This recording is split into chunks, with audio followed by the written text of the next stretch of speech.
Welcome to my channel. आज आप सब किसी को बिहार बोर्ड के 10वीं क्लास के हिंदी के 9 नंबर पाठ अविनियो के व्याख्या को बताया जाएगा।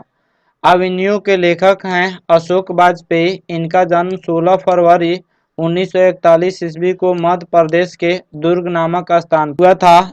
इनकी पिता का नाम परमानंद वाजपेयी था और माता का नाम निर्मला देवी था। इन्होंने अपनी प्राथमिक शिक्षा गवर्नमेंट हायर सेकेंडरी स्कूल सागर में पाई तथा सागर विश्वविद्यालय से बीए और स्टीफेंस महाविद्यालय दिल्ली से अंग्रेजी विषय में एमए किया हुआ है। इनकी प्रमुख रचनाएं क्या क्या हैं? इनकी प्रमुख रचनाएं शहर, अब भी संभावना है, एक पतंग अनंत में, अगर इतने से, तत्पुरुष, बहुरी अकेला, थोड़ी सी जगह, घास में दुबका, आकाश, अविनियो, अभी कुछ और समय के पास, समय, इबादत से गिरी मात्राएं, उम्मीद की दूसरी नाम, उम्मीद का दूसरा नाम, विवक्षा, दुख, चिट्ठी, रसा आदि इनकी प्रमुख रचनाएं हैं।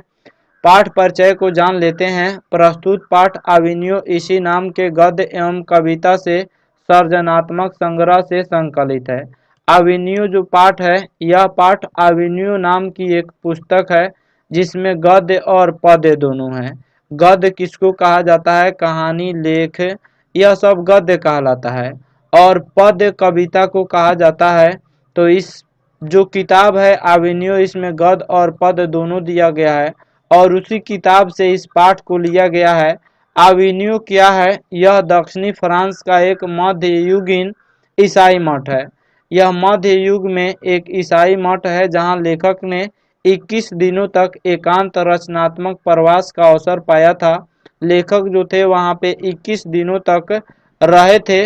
वह एकांता, वह शांत जगह इनके दिल को छू जाता है और लेखक वहां पे बहुत सारी रचनाएं करते हैं।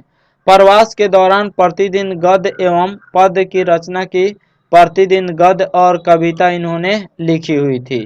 पाठ को शुरू करते हैं। प्रस्तुत पाठ अविनियो में अशोक वाजपेयी ने अपनी यात्रा अविनियो के क्रम में हुए अनुभवों का वर्णन किया है।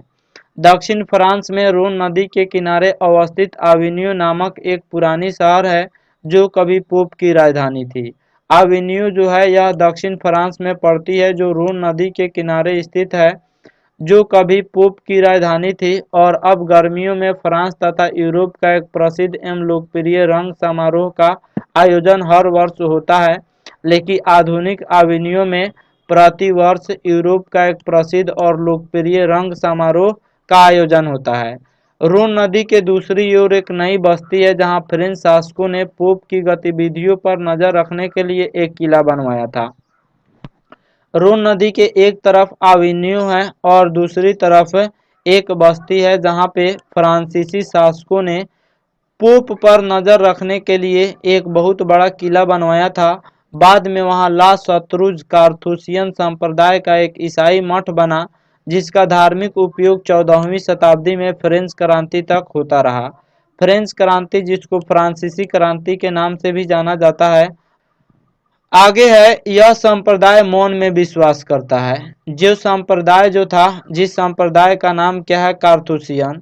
यह संप्रदाय मौन में विश्वास रखता है, शांति में विश्वास रखता है, इसलिए सारा स्थापत्य मौन का ही स्थापत्य था।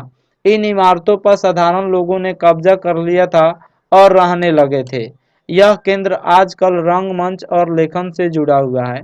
अविनियो जो है वह आज के ज़माने में रंगमंच और लेखन से जुड़ा हुआ है। वहाँ संगीतकार भी आते हैं, अभिनेता भी आते हैं और नाटककार भी आते हैं। संगीतकार गीत गाने के लिए, अभिनेता एक्टिंग करने के लिए और नाटककार नाटक करने के लिए, और जो लेखक होते हैं वह लेखक अपना रचनात्मक कार्य करने के लिए यहाँ पे आते हैं। सप्ताह के 5 दिनों में शाम को सबको एक स्थान पर रात का भोजन करने की व्यवस्था है। अन्य दिन नाश्ता एवं भोजन खुद बनाकर खाते हैं। यह बेहद शांत स्थान है। यहाँ पे इस प्रकार व्यवस्था है कि 5 दिन ये सभी कोई एक साथ खाते हैं और बाकी सप्ताह के 2 दिन खुद से भोजन बनाकर खाते हैं। लेखक को फ्रेंच सरकार के सौजन्य से ला शत्रुज में रहकर कुछ काम करने का मौका मिला था। फ्रेंच सरकार ने इनकी मदद की थी, जिसके चलते यह ला शत्रुज में रहकर कुछ काम करने का मौका मिला। इसलिए यह अपने साथ हिंदी का एक टाइपराइटर, 3-4 किताबें तथा कुछ संगीत के टेप्स ले गए थे।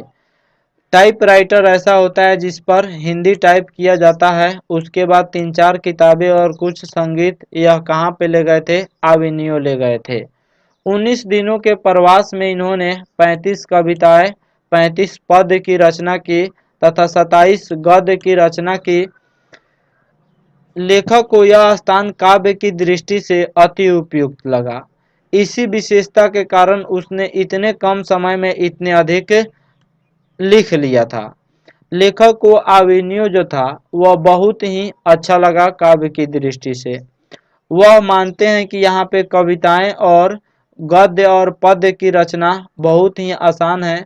यहाँ पे लिखा जाता है तो बहुत कम समय में बहुत कुछ लिखा जाता है। उसने यह अनुभव किया कि यहाँ की हर चीज़ों में अद्भुत सजीवता है।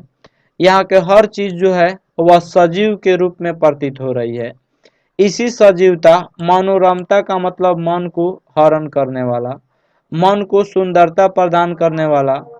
तो इसी सजीवता मनोरमता के फलस्वरूप इतनी कम अवधि में इन्होंने 35 कविताएं तथा 27 पद्य की रचना की। पद्य मतलब कहानी, लेख होता है।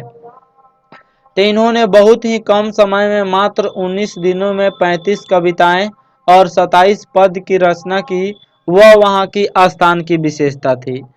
लेखक कहते हैं नदी के किनारे नदी है। रून नदी के किनारे जो है वह क्या था? अवेन्यू था और दूसरी तरफ एक बस्ती थी। तो लेखक कहते हैं नदी के किनारे नदी है, तात्पर्य यह कि एक तरफ छोटा सा गांव बीरनब और दूसरी तरफ अवेन्यू अपनी सहजता, सुंदरता, निर्वता तथा संवेदनशीलता पर्यटकों को इस प्रकार भाव विभोर करते हैं कि रून नदी का कल कल छल छल धारा स्थिर किंतु किनारा शांतिमान प्रतीत होता है। लेखक यह मानते हैं कि रोन नदी का कलकल छलछल धारा जो है, जो नदियाँ प्रवाहित होती है, वह लेखक को स्थिर प्रतीत हो रहा था और लग रहा था कि किनारा जो है यह भी स्थिर है और सब जो है वहाँ पे बिल्कुल शांत प्रतीत हो रहा था, जिसके चलते लेखक ने वहाँ पे 35 कविताएं और 27 पद्य की रचना की। यहाँ पे पद नहीं गद्य होगा। 27 गद्य की रचना की। लेखक स्वयं स्वीकार करता है कि नदी के समान ही कविता सदियों से हमारे साथ रही है। जिस प्रकार जहाँ तहाँ से जल आकर नदी में मिलते हैं और सागर में समाहित हो जाते हैं, उसी प्रकार कवि के हृदय में भिन्न भिन्न प्रकार के भाव उठते रहते हैं और वही भाव काव्य रूप में परिणत होते रहते हैं।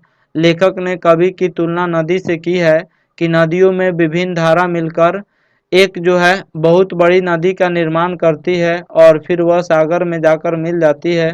उसी प्रकार कवियों के दिलों के अंदर भी भिन्न भिन्न प्रकार के भाव उठते हैं और वही भाव जो होते हैं वह एक काव्य के रूप में बदल जाते हैं।